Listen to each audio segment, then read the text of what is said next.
오늘 우리에게 주시는 하나님 말씀 함께 봅니다. 오늘 우리에게 주시는 하나님 말씀은 시편 12절부터 18절입니다. 그러면 다 함께 읽습니다. 여호와여 일어나옵소서. 하나님이여 손을 드옵소서. 가난한 자를 잊지 마옵소서. 어찌하여 악인이 하나님을 멸시하여 그 마음에 이르기를 주는 감찰하지 아니하리라 하나이까. 주께서는 보셨나이다. 잔해와 원한을 감찰하시고 주의 손으로 갚으려 하시오니 외로운 자가 주를 의지하나이다. 주는 벌써부터 고아를 도우시는 자니이다. 악인의 팔을 꺾으소서. 악한 자의 악을 없기까지 찾으소서. 여호와께서는 영원 무궁토록 왕이시니 열방이 주의 땅에서 멸망하였나이다. 여호와여 주는 겸손한 자의 소원을 들으셨으니 저희 마음을 예비하시며 귀를 기울여 들으시고 고아와 압박당하는 자를 위하여 심판하사 세상에 속한 자로 다시는 위협하지 못하게 하시리이다. 아멘. 오늘 말씀의 제목은 여호와여 일어나소서입니다. 그러면 본문의 말씀을 통해 함께 은혜 나누도록 하겠습니다. 이에 본문의 말씀을 보면 여호와여 일어나옵소서. 하나님이여 손을 도옵소서. 가난한 자를 잊지 마옵소서라고 하는 말씀으로 시작을 합니다. 여기서 여호와여 일어나옵소서라고 하는 말에 해당하는 쿠마, 예후와 라고 기도한 것에는 몇 가지 의미가 있습니다. 첫째, 여호와여 일어나옵소서라고 기도한 것은 여호와께서 즉각적으로 간섭해 달라고 하는 것을 요청하는 기도입니다. 다윗은 의로운 자를 억압하는 악인들의 횡포에 대해서 울분을 품고 여호와께서 이 모든 일에 즉각적으로 개입해 주시기를 부르짖고 있는 것입니다. 둘째, 여호와여 일어나소서라고 하는 말은 히브리어에서 명령형으로 되어 있습니다. 다윗은 본절 12절 이후에 또 계속되는 다음 9절 이제 13절에서도 명령형을 사용해서 하나님 앞에 간구하고 있습니다. 이와 같은 명령형의 단어를 사용함으로써 다윗은 하나님의 개입을 간절하게 요청하고 있는 것입니다. 셋째는 여호와여 일어나소서라고 하는 표현에서 쿰이라고 하는 말은 여호와는 하나님께서 함께 계신다라고 하는 상징을 가진 연약궤와 관련이 있다는 것입니다. 여호와의 말씀에 순종해서 따라가는 하나님의 백성을 위해서 하나님께서 군대가 적을 치려고 일어나는 것처럼 일어나라는 말씀입니다. 이것은 민수기 10장 35절과 36절의 말씀을 보면 알 수가 있습니다. 민수기 10장 35절과 36절의 말씀을 보게 되면 괴가 떠날 때에는 모세가 말하되 여호와여 일어나사 주의 대적들을 흩으시고 주를 미워하는 자가 주 앞에서 도망하게 하소서 하였고 괴가 쉴 때에는 말하되 여호와여 이스라엘 종족에게로 돌아오소서 하였더라고 말하고 있습니다. 다시 말해서 이것은 우주를 다스리시는 통치자가 되시는 여호와 하나님께서 여호와 하나님의 보좌에서 일어나서 활동하는 것처럼 여호와의 언약궤 위에 강림하여 계신 여호와 하나님께서도 일어나셔서 고난 중에 있는 다윗 자신을 도와달라고 부르짖어 기도한 것입니다. 여기서 우리는 다윗이 철저하게 여호와 하나님의 언약의 말씀을 의지해서 기도하고 있다는 것을 알 수 있을 것입니다. 이와 함께 본절 12절에 가난한 자를 잊지 마옵소서라고 하는 말씀 가운데 나오는 잊어버린다라고 하는 뜻을 지닌 단어 샤카크라고 하는 말은 11절에 잊으셨다라고 하는 뜻을 지닌 티시카크라고 하는 말과 같은 뜻을 지닌 단어입니다. 이로 보아서 다윗은 악인들이 하나님에 대한 잘못된 생각과 자기 자신의 하나님에 대한 믿음을 강하게 대조해서 표현하고 있다는 것을 알 수가 있습니다.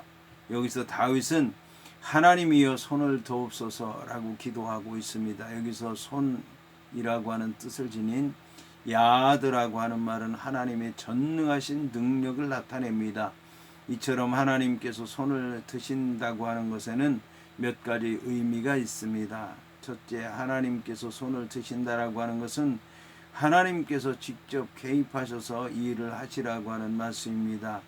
둘째, 하나님께서 손을 드신다라고 하는 말은 하나님께서 능력을 보여달라는 뜻입니다. 셋째, 하나님께서 손을 드신다고 하는 것은 대적들에게 보복을 선언한다라고 하는 것을 말씀하는 것입니다.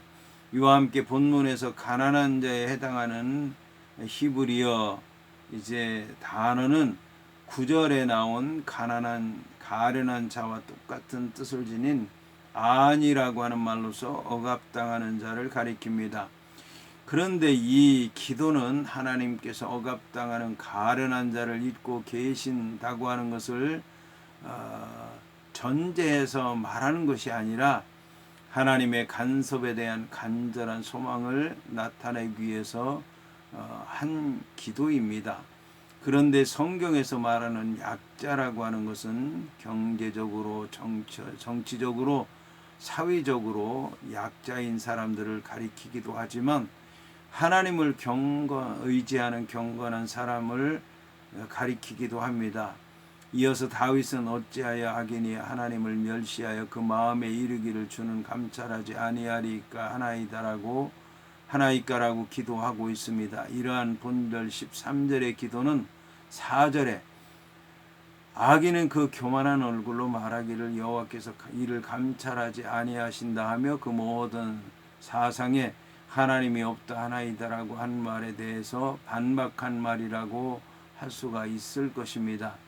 그런데 여기서 하나님을 멸시한다라고 하는 말씀은 하나님께서 세상 일에 간섭하지 않으신다고 하는 악인들의 생각인데 바로 하나님을 멸시하는 말인 것입니다. 본문에 멸시한다라고 하는 말은 신성 모독과 같은 말로서 하나님을 능욕하는 것을 뜻합니다. 이와 함께 본문에 감찰한다고 하는 의미로 번역된 티드롯이라고 하는 말은 행동의 반복과 계속과 지속성을 나타내는 미완료형으로서 하나님께서 계속해서 쉬지 않고 끝까지 감찰하신다고 하는 뜻입니다. 하지만 이에 대해서 악인들은 여호와께서 감찰하지 않으신다는 뜻으로 쓰였기 때문에 하나님께서 지금까지도 감찰하시지 않으셨기 때문에 앞으로도 계속해서 감찰하지 않으신다라고 하는 뜻으로 쓰였습니다. 여기서 다윗이라고 하는 사람은 지금 자신이 당한 고난 가운데서 여호와 하나님께서 어떤 표적도 보여주시지 않지만 그럼에도 불구하고 여호와 하나님께서 계속해서 감찰하고 계시다고 고백을 한데 안에서 악인들은 지금까지도 아무런 일이 일어나지 않지 않았느냐, 네가 기도해도 아무런 능력도 보이지 않는 것 아니냐, 그러니까 앞으로도 기도해봐야 아무 소용이 없다라고 얘기를 하고 있는데 이처럼 본문에서는 이 악인들과 다윗이 이 여호와 하나님께서 감찰하신다고 하는 것에 대해서 전혀 다른 생각을 갖고 있다는 것을 우리가 알 수 있는 것입니다. 여기서 부정어 로라고 하는 말과 동사의 미완료형에 쓰였는데 이것은 그 영원한 부정을 얘기하는 것입니다. 그러니까 미완료형은 과거로부터 시작해서 지금 미래까지 계속되는 것을 얘기하는 것인데 부정어 로가 사용이 되게 되면 과거에도 일어나지 않고 지금도 일어나지 않고 미래도 일어나지 않을 것이다 라고 하는 것을 얘기하는 것입니다. 따라서 본문은 주께서 자신들의 악행에 대해서 결코 감찰하지 않고 앞으로도 감찰하지 않고 영원히 감찰하지 않을 것이라고 하는 확신에 찬 악인들의 말을 얘기하는 것입니다. 하지만 이런 악인들의 말은 세상의 역사를 주관하실 뿐만 아니라 공의로 다스리시는 여호와의 거룩하신 성품과 전능하신 하나님을 능멸하는 말이라고 할 수 있습니다. 따라서 여호와를 경외하는 다윗은 하나님의 이름이 악인들에 의해서 모독당하고 있는 현실에 대해서 여호와 하나님께 아뢰면서 여호와 하나님께서 적극적으로 개입해 주셔서 악인들에게 하나님의 살해 역사하심을 보여주시기를 간절히 호소하며 부르짖고 있는 것입니다. 여기서 다윗은 주께서는 보셨나이다. 자네와 원한을 감찰하시고 주의 손으로 갚으려 하시오니 외로운 자가 주를 의지하나이다. 주는 벌써부터 고아를 도우시는 자니이다라고 고백을 했습니다. 이러한 본문에서 다윗은 여호와께서 세상에 불의한 일들에 대해서 관여하지 않으신다는 악인들의 그릇된 확신을 철저하게 부숴버립니다. 본문에 사용된 두 개의 동사 라이타와 탑비타라고 하는 말은 각각 완료 시제와 미완료 시제로 되어 있습니다. 여기서 라이타는 주께서 이제 보셨다라고 하는 얘기인데, 이것은 주께서 완료로 쓰여서 이미 모두 다 보셨다고 하는 뜻이고, 탑비타는 미완료 시제로 되어 있는데, 이거는 지금도 보고 계시다라고 하는 것입니다. 그러니까 하나님께서 다 보고 계셔서 심판할 준비가 되어 있고 지금도 보고 계시기 때문에 앞으로 더 강력한 심판이 내려질 것이라고 이제 얘기하는 것입니다. 여기서 주께서 보셨나이다라고 말한 것은 하나님의 간섭에 대해서 다윗이 확실한 믿음을 갖고 있다는 것을 얘기하는 것입니다. 특히 1절에 보면 여호와여 어찌하여 멀리 서시며 어찌하여 환난 때에 숨으시나이까 라고 하는 말씀과 비교하여 볼 때 다윗이 기도 중에서 여호와 하나님께서 살아 계시다고 하는 것을 확신하게 됐고 여호와께서 역사하실 거라고 하는 믿음을 갖게 됐다라고 하는 것을 얘기하는 것입니다. 이것은 다윗이라고 하는 사람이 기도를 시작할 때 비해서 기도하는 중에 응답을 받았고 확신을 얻게 됐다라고 하는 것을 얘기하는 것입니다.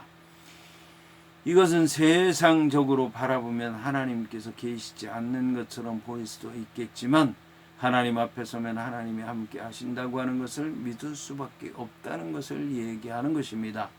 이와 함께 자네와 원한을 감찰하신다고 말한 것은 악인의 사악한 생각과는 정반대로 하나님께서 지금까지 악인을 감찰하셨다라고 하는 것을 믿고 하는 얘기입니다. 이에 더 나아가 본문에 감찰하신다고 하는 말은 주의 깊게 지속적으로 바라보고 계신다고 하는 뜻입니다. 이로써 시인은 악인의 생각이 얼마나 허무한 것인가를 보여주고 있습니다. 그리고 여기서 자네와 원한이라고 하는 것은 연약한 자가 악인으로부터 받는 온갖 해로운 일과 슬픔을 말하는 것입니다. 본문에 주의 손으로 갚으려 하신다라고 하는 말은 직역하면 당신의 손 안에 놓여져 있다라고 하는 뜻입니다. 따라서 본문은 이 문제가 주의 손 안에 달려 있다는 뜻으로서 사람에게 있는 모든 일에 대해서 결정하시는 결정권이나 주도권이 하나님께 있다는 것을 고백한 것입니다. 따라서 성도는 하나님만 의지할 뿐인 것입니다. 이어지는 본문에 외로운 자가 주를 의지하나이다라고 하는 말은 외로운 자는 인생 중에 아무도 의지할 자를 찾지 못하였기 때문에 오직 여호와 하나님만 의지할 수밖에 없다는 말씀입니다. 외로운 자들은 세상에서 도울 자가 없기 때문에 더더욱 하나님의 도우심이 절실한 것입니다. 그래서 외로운 자들은 하나님의 도우심이 나타나기까지 하나님의 도우심을 지속적으로 갈망하며 간구하며 사모하는 것입니다. 본문에서 주를 하나이다라고 하는 말은 문자적으로 그가 당신 위에 버립니다. 자신을 버립니다라고 하는 뜻입니다. 여기서 이제 의지한다라고 하는 뜻을 지닌 아자부라고 하는 말은 본래 자신에게 있는 어떤 것을 버린다는 뜻을 지니고 있습니다. 이처럼 외로운 자는 자기 자신을 돌볼 만한 능력이 없습니다. 사악한 자들로부터 박해를 받는 상황에서는 더더욱 자신을 돌볼 만한 능력이 없는 것입니다. 그러므로 외로운 자는 최후의 의지할 곳인 하나님께 한 줄기 소망을 가지고 자신을 여호와 하나님 위에 던져버리는 것입니다. 특히 본문에서 의지한다라고 하는 뜻을 지닌 아자브라고 하는 말은 행위의 계속을 나타내는 미완료형으로 사용되었습니다. 이것은 외로운 자가 지속적으로 계속해서 끊임없이 하나님의 도움을 나타내기 위해서 하나님께 자신을 던져놓고 애타게 기다리는 것을 얘기하는 것입니다.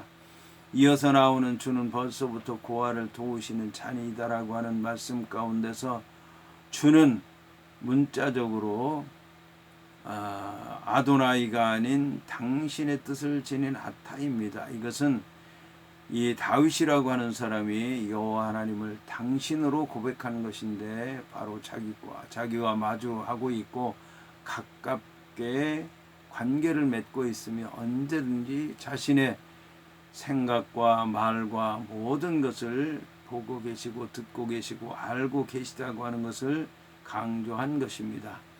한편 외로운 자는 그 형편이 이제 고아와 비슷하다는 뜻에서 비유로 쓰였습니다. 본문에서 고아에 해당하는 야톰이라고 하는 말은 원래 홀로 있는 것을 나타내는 어원에서 온 단어로서 다른 사람의 도움이 없이 홀로 살아가는 이제 외로운 사람과 같은 뜻을 지녔습니다.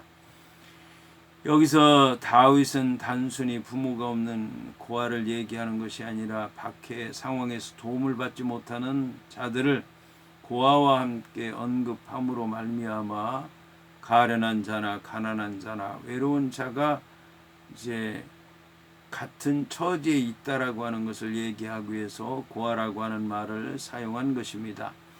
하나님은 고아를 지금까지 돌아보셨기 때문에 하나님을 의지하는 외로운 자가 하나님의 도움을 받는 것은 자명한 사실이라는 것입니다. 따라서 하나님의 백성들은 고아들을 돌보는 것이 하나님의 뜻이라고 하는 것을 알고 고아들을 돌보아야 한다는 것입니다. 만일 하나님의 백성이라고 하면서도 고아를 돌보지 않는다고 하는 것은 하나님의 심판을 자초하는 것입니다. 한편 본문에서 다윗은 고통 중에도 하나님만 의지하는 연약한 자의 기도가 결코 헛되지 아니할 것이라고 고백을 하고 있습니다. 이어서 다윗은 악인의 팔을 꺾으소서 악한 자의 악을 없기까지 찾으소서라고 기도하고 있습니다. 여기서 다윗은 지금까지 있었던 하나님의 약자들에 대한 도움의 손길을 세상이 다 알도록 명백하게 나타내 주실 것을 간구하고 있습니다. 다윗은 먼저 하나님께 악인들의 팔을 꺾어버려 주실 것을 기도하고 있습니다. 여기서 악인들의 팔을 꺾으소서라고 하는 말은 저주시에 나오는 일반적인 내용 중에 하나입니다. 이것은 악인의 기세 등등한 힘인 권세를 꺾어달라는 요청입니다.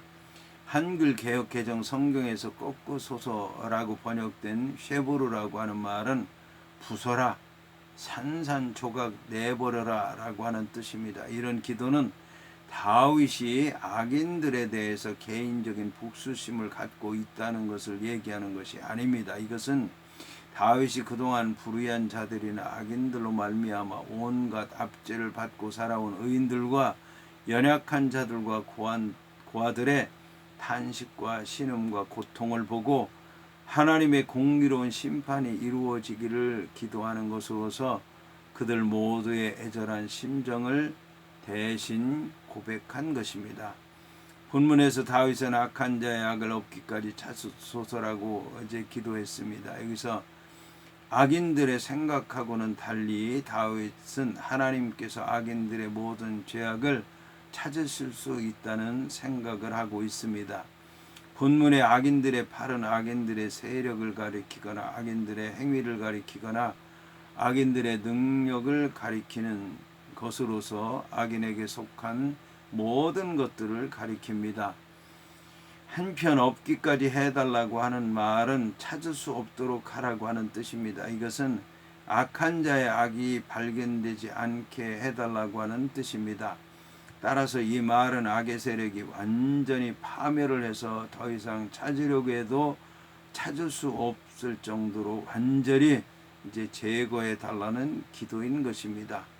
이어서 다윗은 여호와께서 영원 무궁토록 왕이시니 열방이 주의 땅에서 멸망하였나이다라고 고백을 하고 있습니다. 앞선 12절부터 15절까지의 말씀에서 다윗은 여호와를 향해서 악인에 대한 심판을 간구했습니다. 여기서 한 걸음 더 나아가서 본 시의 결론부인 16절부터 18절까지에서는 여호와의 악인의 심판에 대한 확신을 노래하고 있습니다. 이처럼 결론을 시작하면서 다윗은 여호와 하나님의 영원히 왕 되심을 선언하고 있습니다. 여기서 여호와께서는 영원 무궁토록 왕이시다라고 했는데, 여호와께서 영원 무궁토록 왕이시라고 한 것은 악한 자들이 허무하다는 것하고는 대조적으로 여호와 하나님께서 다스리시는 것이 영원하다고 하는 것을 강조하는 말입니다.